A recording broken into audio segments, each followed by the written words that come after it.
Hello everyone, welcome back to Cybertix. On day 18 of TryHackMe Advent of Cyber, we are going to learn about the eradication. It's a preventive measure to remove some malicious process from the system which we are running. So without wasting any time, let's get started.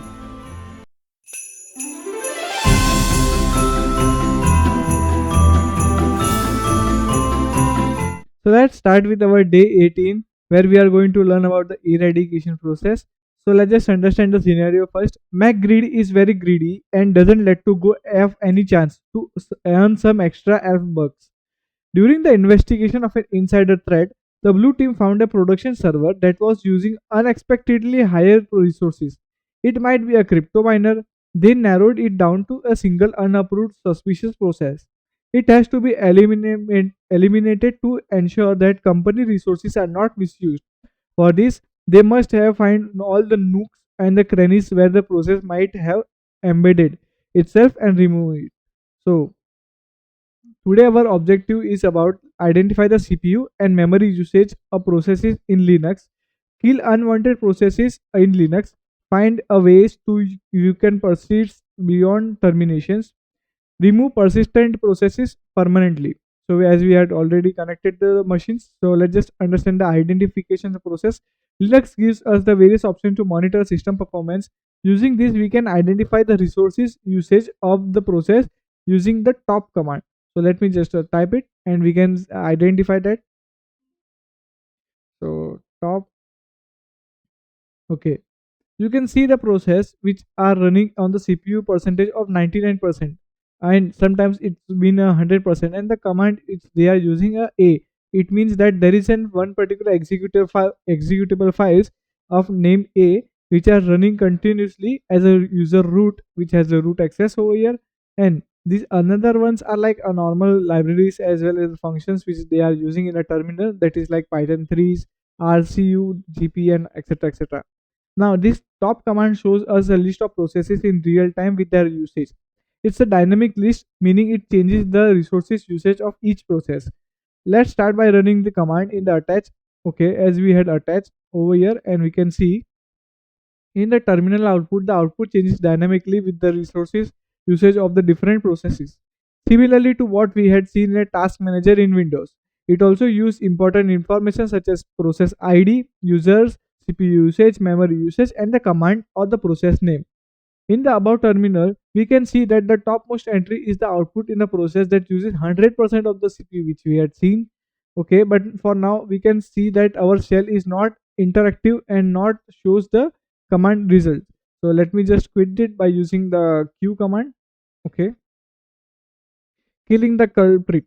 At the top of the output of the top command, we find our culprit is the process named A, which uses unusually high CPU resources. In normal circumstances, we shouldn't have processes constantly using high amount of CPU resources.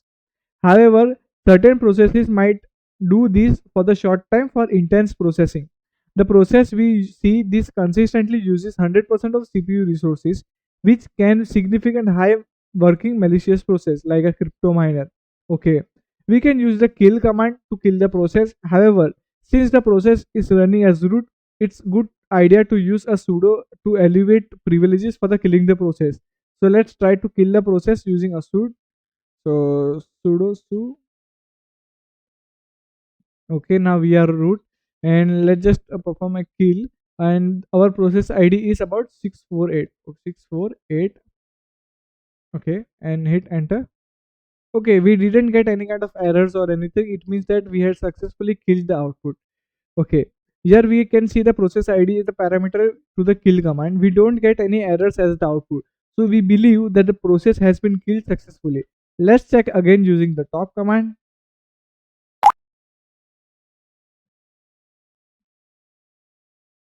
Oh, it means that it is still using and it is still working in the backend side. Even we had killed the process or not. It means that the service is still running even if you try to use the top command again and again. Whoa, the process is still there. Did our command not work or what? Wait, the process ID has changed. Okay, and so that has the time. It looks like we successfully killed the process, but it has the been resurrected somehow. Let's see what happened over here. Checking the cron job. Our first hint of what happened, the process will be like a cron job. Cron jobs are the tasks that we use and ask the computer to perform on behalf at a fixed interval. Often that is where we can find the traces of auto starting process. To check the cron job, we can run the command cron tab -l. So let me just exit it. Cron tab -l. A nice description is shown in the comment in the below terminal that can be help us to understand the cron format followed by the cron jobs that are currently active. Okay, this is the command. Well, it looks like we don't have any kind of lux our processes here. We have to see only cron jobs run by the user are about running a VNC server. But wait, the process was running as root, right? And each user has their own cron job. So why don't we check out the cron job as a root user? So let's just switch to root user and we can see and identify some kind of thing as we are already though, but we didn't get any kind of differences between the normal user and a root user. So well, tough luck. No cron jobs running here also. So checking for running services, which I had already told the running was the services was running in the backend due to which the process is being created instantly even if we try to kill them. So maybe we should check a running services that might bring the process back, but the process name is quite generic and doesn't give a good hint. We might need to clutching at the straws here, but let's see what services are running on the system. So let me just copy the command and paste it.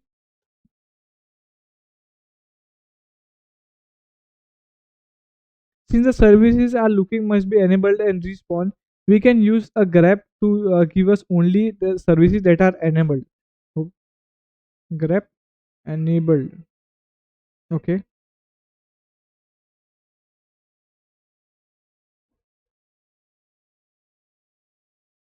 Okay, so there are many services which are enabled. So let's just see over here. Are there any vulnerable files or not? So let's just see over here. Again, we can use a grep command.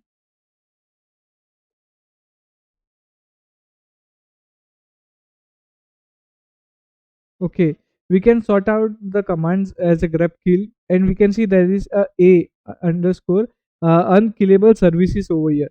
So I guess this is the a running services which are being used over here. So you can see by using this command also we can find something suspicious here. It looks like there is a strange name for the normal services. Let's go about more information. So let me just copy this command and then uh, systemctl status.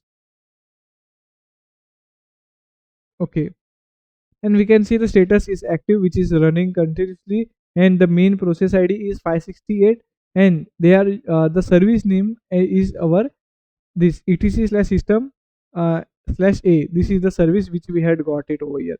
So let's just solve some of the questions over here. So what is the name of the services that respawns after killing the process it? So as we had done a grep command over here, so let me just type and enable it, copy. Yes, what is the path from where which the process has been running out? So we had also got the path over here. Let me just copy it. Yes, now we have to again stop this particular command. Let me just stop this command by using a disable.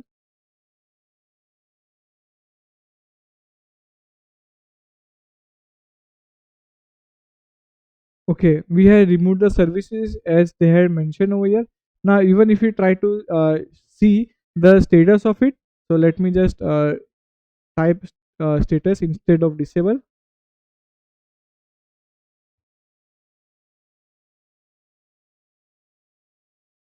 Okay, it says that started killable.exe and it says that Merry Christmas over here. So let me just now, alright, so we can see that the status is still loaded but it's disabled. The problem is that the service is still present in the system. To completely eradicate the service, we have to remove the files from the file system as well. Let's do it. Let me just copy it.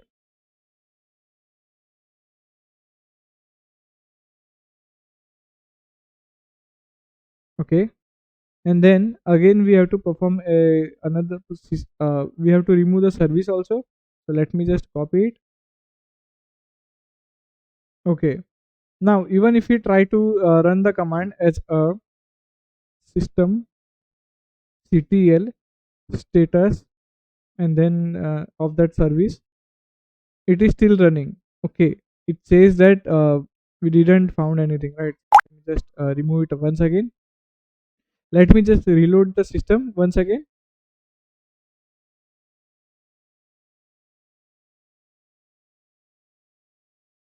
Okay, we can see it has been stopped over here.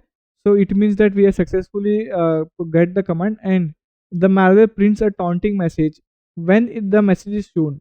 So it was not a randomly message, or after the set of interval it was not shooting out, or on the process termination. It was a process message. It will be shown when that particular exe file will be run. So the answer is over here is none of the above. So this is kind of a Linux forensic where we have to check our particular files which are running constantly. Might be kind of malwares over here. So I hope you understand this particular task. So I hope you understand how to kill the process and remove their services from the depth of the system. This topic is quite related to forensic, but it's good to understand and have the knowledge of it. So I'll see you in another task of TryHackMe Advent of Cyber. Till that time, goodbye and Jai Hind.